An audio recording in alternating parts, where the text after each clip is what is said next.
एक सुबह जिले की आईपीएस अधिकारी नेहा शर्मा अपनी मां सुधा देवी के साथ बाजार की ओर जा रही थीं। तभी नेहा की नजर सड़क के दूसरी तरफ पड़ी, जहां उनके तलाकशुदा पिता रवि प्रकाश बैठे बैठे जूते पॉलिश करने का काम कर रहे थे। यह देखते ही नेहा ने तुरंत अपनी मां से कहा, मां, उस तरफ देखिए, यही मेरे पापा हैं, है ना? सुधा देवी घबरा गईं और बोली, नहीं बेटा, ये तुम्हारे पापा कैसे हो सकते हैं?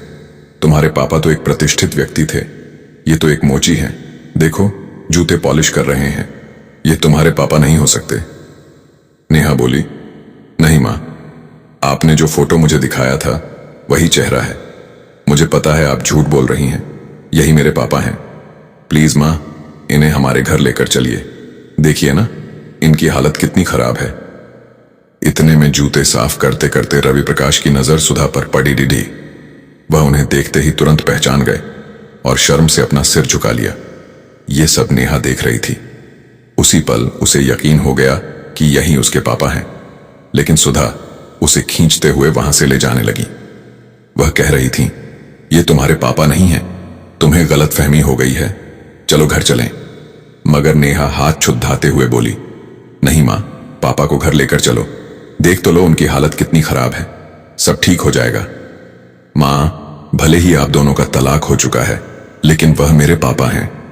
आपका और उनका दुश्मनी हो सकती है, लेकिन मेरा तो नहीं है। मैं अपने पापा को घर ले जाऊंगी। लेकिन सुधा राजी नहीं हुई। वह गुस्से से चिल्ला उठी, देखो, अगर तुम उन्हें घर लेकर जाओगी तो मैं तुम्हारे साथ नहीं रहूंगी। अगर तुम्हें अपने पापा चाहिए तो मुझे भूल जाओ, ज्यादा जिद मत कर, यह तुम्हारे पापा नहीं है। सुधा नेहा को जबरदस्ती खींचते हुए घर ले आई। नेहा मजबूरी में कुछ नहीं कर सकी और मां के साथ चली गई। उधर रवि प्रकाश यह सब देख रहे थे। उनके मन में यही ख्याल घूम रहा था, मेरी बेटी कितनी बड्डी हो गई है। काश मेरी बेटी मेरे पास होती तो शायद मेरी ऐसी हालत ना होती। खैर, कहीं ना कहीं गलती मेरी ही है, मेरी ही वजह से आज मैं इस हाल में जी रहा हूं। वह यह सोचते हुए फिर से अपने काम में लग गए। सच्चाई की खोज घर आकर नेहा ने मां से पूछा, मां, आप झूठ क्यों बोल रही हैं? वही मेरे पापा हैं, आप उन्हें घर क्यों नहीं ला रही हैं? मुझे अपने पापा से मिलना है। लड्ढाई, अगर आप दोनों की हुई है, आप दोनों के बीच दुश्मनी है, तो आपका रिश्ता खत्म हो गया, मेरा थोड़े ही हुआ है। मैं अभी भी उनकी बेटी हूं। प्लीज मां, मुझे मेरे पापा से मिलने दीजिए। नेहा ने आगे कहा, मां, बताइए ना आप दोनों के बीच क्या हुआ था, जिस वजह से आप लोगों का तलाक हुआ? मुझे तो कुछ याद नहीं है, लेकिन अगर आप बता देंगी तो शायद मैं उन सारी चीजों को सुलझा दूं और हम सब फिर से नई जिंदगी शुरू कर सकें। मैं अपने पापा को इस हालत में नहीं देख सकती। मैं एक आईपीएस अफसर हूं और मेरे पापा आज मोची का काम कर रहे हैं। यह मुझे बिल्कुल बर्दाश्त नहीं है। अगर आप पापा को घर नहीं लाएंगी और आप दोनों के बीच की दूरियां खत्म नहीं होंगी तो मैं भी इस घर में नहीं रहूंगी। अब फैसला आपके हाथ में है। फिर सुधा देवी बोली, तुझे जो करना है कर ले बेटा, मगर मैं उसे घर नहीं लाऊंगी। तुझे इस घर में रहना है या नहीं, यह तेरा फैसला है, लेकिन मैं उस आदमी को इस घर में कभी नहीं लाऊंगी। मैं बुझी हुई आग को फिर से जलाना नहीं चाहती। अगर तू मेरे साथ नहीं रहना चाहती तो अलग बात है। वैसे भी तेरे पापा ने मुझे छोड़ दिया था। अब अगर तू भी मुझे छोड़ डालना चाहती है तो छोड़ डाल दे, लेकिन मेरा दिल नहीं चाहता कि वह मेरे घर आए। बेटी, तुम समझती नहीं हो, यह बात इतनी गहरी है कि तुम्हें समझा भी नहीं सकती। यह कहकर सुधा चुप हो गई। नेहा मन ही मन सोचने लगी, आखिर इतनी बद्दी कौन सी बात हो गई कि मां आज तक नहीं मान रही हैं? क्या मेरे पापा इतने बुरे इंसान थे? मुझे तो पता करनी ही पड़ेगी कि किस वजह से मां इतनी नाराज हैं। दूसरे दिन नेहा चुपके से खुद रवि प्रकाश से मिलने के लिए निकल पड़ी। सुधा को बिल्कुल भी अंदाजा नहीं था। वह जैसे ही बाजार पहुंची, देखा कि उसी जगह पर उनके पापा फिर से जूते पॉलिश कर रहे हैं। नेहा तुरंत पास जाकर खड़ी हो गई और बोली, आपका नाम क्या है? रवि प्रकाश ने जवाब दिया, मेरा नाम रवि है। फिर नेहा बोली, आप रहते कहां हैं? रवि बोले, मेरा कोई घर बार नहीं है, मैं यहीं सड़क पर रहता हूं, मेरा कोई नहीं है। यह सुनकर नेहा की आंखों में आंसू आ गए। वह बोली, आप मुझे पहचानते हैं? रवि ने शर्म से सिर झुकाते हुए कहा, मैं आपको नहीं जानता। आप कौन हैं? मुझे क्या पता। नेहा को लगा कि पापा झूठ बोल रहे हैं। वह फिर बोल पढ़ी, आप मुझे जानते नहीं हैं। मेरा नाम नेहा है। याद कीजिए, शायद जानते होंगे। कहीं ना कहीं तो आपने मुझे जरूर देखा होगा ना? रवि बोले, नहीं बेटा, मैंने तुम्हें कहीं नहीं देखा है। मुझे सब याद है और मुझे यह भी नहीं पता कि नेहा कौन है। हाँ, हो सकता है तुम मुझे जानती हो, लेकिन मैं तुम्हें नहीं जानता बेटा। यह सुनकर नेहा को थोड़ी राहत मिली, क्योंकि वह अपने पापा के मुंह से बेटा शब्द सुनना चाहती थी। सुनते ही वह बोली, आप मेरे पापा हैं। आप झूठ बोल रहे हैं। मुझे पता है कि मेरी मां से आपकी शादी हुई थी और मैं आपकी बेटी हूं। मुझे नहीं पता कि आप दोनों के बीच क्या हुआ, किस वजह से रिश्ता टूटा, लेकिन अब मैं आप दोनों को एक साथ देखना चाहती हूं। मेरा सपना है कि मेरी मां और पापा फिर से एक साथ रहें। यह सुनकर रवि घबराते हुए बोले, आप ये सब क्या कह रही हैं?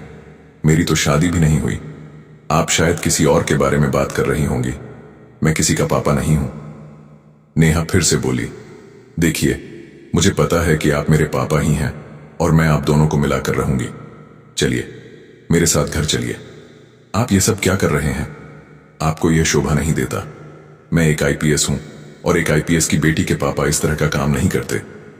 प्लीज पापा, घर चलिए। यह सुनकर रवि की आंखों में आंसू आ गए। वह आंसू पोंछते हुए बोले, नहीं बेटा, मैं तुम्हारे घर नहीं जाऊंगा। वह मेरा घर नहीं है, वह तुम्हारा घर है। तुम रह सकती हो, लेकिन मैं थोड़े ही तुम्हारे घर जा सकता हूं। मैं यहीं रहता हूं बेटा और यहीं रहूंगा। तुम घर जाओ। नेहा समझ चुकी थी कि इस तरह से इन दोनों को मिलाना आसान नहीं होगा। अगले ही दिन नेहा ने अपनी मां से उनकी किसी सहेली के बारे में पूछा। सरिता की सहेली मीना का नंबर लेने के बाद नेहा ने मीना को कॉल किया और मिलने का समय लिया। मीना के घर जाकर नेहा ने सीधे पूछा, आंटी, मुझे ये बताइए कि मेरी मां और पापा का तलाक क्यों हुआ? क्या वजह थी कि दोनों अलग हो गए और मेरे पापा की हालत इतनी खराब क्यों हो गई कि वह ऐसा डेक पर बैठकर जूते पॉलिश करने लगे? यह सुनकर मीना ने बताना शुरू किया, जब तुम्हारी मां और पापा की शादी हुई थी तो शुरू का 1 साल सब कुछ बिल्कुल ठीक था। फिर तुम्हारा जन्म हुआ। तुम्हारे जन्म के 1 साल बाद जिस कंपनी में तुम्हारे पापा काम करते थे, वहीं एक लड़की की थी। तुम्हारे पापा का उस लड़की से अफेयर चलने लगा। यह रिश्ता लगभग 2 साल तक चला। उस लड़की ने तुम्हारे पापा को बहुत लूटा। न जाने किन किन तरीकों से उसने तुम्हारे पापा के सारे पैसे ले लिए। यहां तक कि तुम्हारे पापा इतने पागल हो गए थे उस लड़की के चक्कर में कि उन्होंने अपनी कुछ संपत्ति भी बेचकर उसे दे दी। जब तुम्हारी उम्र 4 साल की हुई, तब तुम्हारी मां को उस लड़की के बारे में सच्चाई पता चली। इसके बाद तुम्हारी मां और पापा के बीच नफरत इतनी बढ़ गई कि दोनों एक दूसरे का चेहरा देखना भी पसंद नहीं करते थे। इसी वजह से तुम्हारी मां ने तुम्हारे पापा से तलाक ले लिया। तुम्हारे पापा की हालत पहले बहुत अच्छी थी, लेकिन अब जो हालत है वह सिर्फ उनके अपने कर्मों की वजह से है। यह सुनकर नेहा की आंखों से आंसू बह निकले। वह रोते हुए बोली, आंटी, मुझे अपने पापा को घर लाना है। क्या आप मेरी मदद करेंगी ताकि मेरे पापा और मेरी मां एक हो जाएं? मीना बोली, हाँ, मैं तुम्हारी मदद करूंगी, लेकिन तुम्हारी मां तो रवि से बहुत नफरत करती है। नेहा बोली, आप कर सकती हो। चलिए, आज ही दोनों मिलकर पापा के पास चलते हैं और उन्हें घर लाते हैं। पुनर्मिलन फिर दोनों मिलकर रवि प्रकाश के पास पहुंचे। मीना और नेहा ने रवि को समझाया कि वह अपनी बेटी की खुशी के लिए घर चलें। रवि नहीं माने। तब नेहा ने मन ही मन सोचा कि पापा को घर ले जाने के लिए कुछ न कुछ झूठ तो बोलना ही पड़ेगा। वह बोली, नहीं पापा, आप गलत कह रहे हैं। मैं आपको अपने घर लेकर जाऊंगी।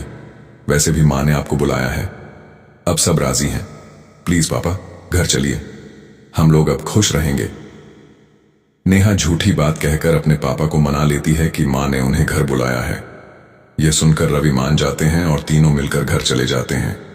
घर पहुंचते ही जैसे ही सुधा की नजर रवि पर पड़ देती है, वह गुस्से से नेहा को डांटने लगती है। ये कौन है बेटा? तुम उसे किस घर में लेकर आ गई? मैंने तुम्हें मना किया था, फिर भी तुम यह सब कर रही हो। सुधा का गुस्सा देखकर रवि वापस जाने लगे। तभी नेहा ने उन्हें रोक लिया और बोली, पापा, यह घर मेरा है। आप कहीं नहीं जाएंगे। मैं आपको इस घर में रखूंगी और वैसे भी मैं आपकी बेटी हूं। प्लीज पापा, मेरी बात मान जाइए। तभी मीना बोली, सुधा, देखो मैं जानती हूं कि तुम दोनों के बीच क्या क्या हुआ है, लेकिन अभी अपनी बेटी की वजह से तो तुम लोग मिल सकते हो ना। तुम्हारी बेटी अब बड्ढी हो गई है और उसे अपने पापा के बिना जिंदगी अधूरी लगती है, तो प्लीज मान जाओ, तुम दोनों मिल जाओ, सबके लिए अच्छा होगा। फिर नेहा रोते हुए बोली, मां, मैं आपके आगे हाथ जोड़ती हूं, प्लीज आप दोनों मिल जाइए। मुझे कुछ नहीं चाहिए, बस आप दोनों की खुशी चाहिए। नेहा की आंखों में आंसू देखकर रवि की आंखों में भी नमी आ गई और सुधा भी रो पड़ी। फिर आंसू पोंछते हुए सुधा ने धीरे धीरे रवि का हाथ पकड़ डियाच लिया। दोनों गले लग गए। इस तरह नेहा अपनी हिम्मत और समझदारी से अपने माँ बाप को फिर से एक साथ कर देती है और अपने पापा को वापस पा लेती है। दोस्तों, अगर आपको यह कहानी अच्छी लगी और ऐसी ही सच्ची, प्रेरक और दिल को छू लेने वाली कहानियां आप देखना चाहते हैं तो हमारे चैनल स्टोरी स्पोर्ट्स को सब्सक्राइब करना ना भूलें। इस वीडियो को लाइक करके आप हमारा हौसला बढ़ा सकते हैं ताकि हम आपके लिए और भी शानदार कहानियां लाते रहें। आपका बहुत बहुत धन्यवाद।